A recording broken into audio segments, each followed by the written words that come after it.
उत्तर प्रदेश में साल 2027 की सियासी जंग के बिसात बिछनी शुरू हो गई है। समाजवादी पार्टी के राष्ट्रीय अध्यक्ष अखिलेश यादव अगस्त के आखिरी हफ्ते से पूरे प्रदेश में समाजवादी पीडीए रथ यात्रा निकालने जा रहे हैं।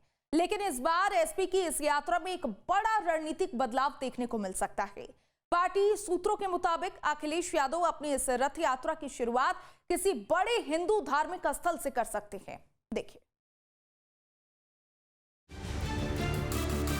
मिशन 2027 को फतेह करने के लिए समाजवादी पार्टी के मुखिया अखिलेश यादव एक बार फिर रथ पर सवार होने जा रहे हैं।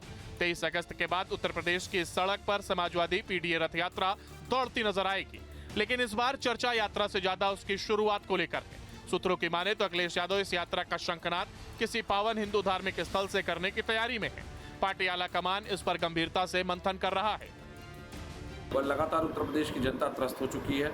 उत्तर प्रदेश की जनता मन बना चुकी है, क्योंकि विकल्प अगर देखा जाए तो समाजवादी पार्टी उत्तर प्रदेश में नहीं देश में तीसरी सबसे बड़ी पार्टी होने के साथ एक मजबूत स्थिति रखती है उत्तर प्रदेश की जनता को न्याय दिलाने के लिए। अब ये बात जनता को तय करनी है, क्योंकि हमने पूरा विषय जनता के समक्ष छोड़ दिया है। जनता को न्याय करना है और जनता जनार्दन जो न्याय करेगी वो लोकतांत्रिक मूल्यों के अनुसार करेगी, न कि एक मठ की हठधर्मिता के अनुसार।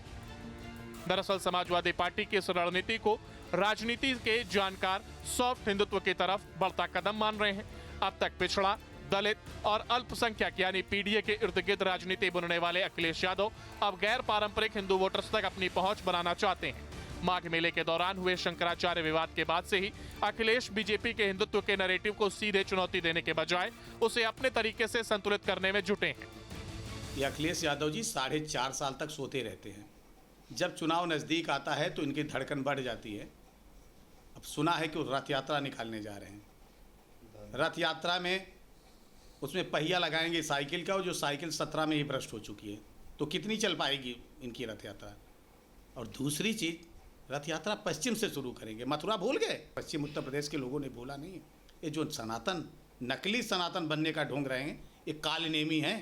जैसे कालनेमी रूप बदल कर आया था श्री प्रभु राम के काम में बाधा डालने के लिए, वैसे सनातन के काम में बाधा डालने के लिए श्रीमान अखिलेश यादव आ रहे हैं। बीजेपी जहां इसे चुनावी ढोंग बता रही है, तो वहीं इंडिया गठबंधन में एसपी की सहयोगी कांग्रेस इस कदम को बेहद संभल कर देख रही है।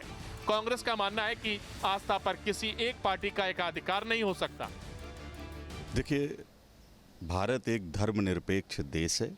सबको अपने धर्म का आदर पालन करने का अधिकार है और दूसरे धर्मों का सम्मान करना चाहिए। और कांग्रेस पार्टी, समाजवादी पार्टी धर्मनिरपेक्षता को मानते हैं। अगर अखिलेश यादव जी या समाजवादी पार्टी धार्मिक स्थलों पे जा रहे हैं तो इसमें भारतीय जनता पार्टी के पेट में मरोड़ नहीं होना चाहिए। हाँ, ये है भारतीय जनता पार्टी हिंदू धर्म को धंधा बना के उस पर राज करना चाहती है, इसलिए जब दूसरे दल के लोग जाते हैं तो इनको तकलीफ होती है। साफ है कि 2027 की लड़ाई में अखिलेश यादव बीजेपी को उसी के पिच पर घेरने की तैयारी कर चुके हैं। देखना दिलचस्प होगा कि समाजवादी पार्टी का यह सॉफ्ट हिंदुत्व कार्ड यूपी के मतदाताओं के दिल में कितनी जगह बना पाता है। Team news state.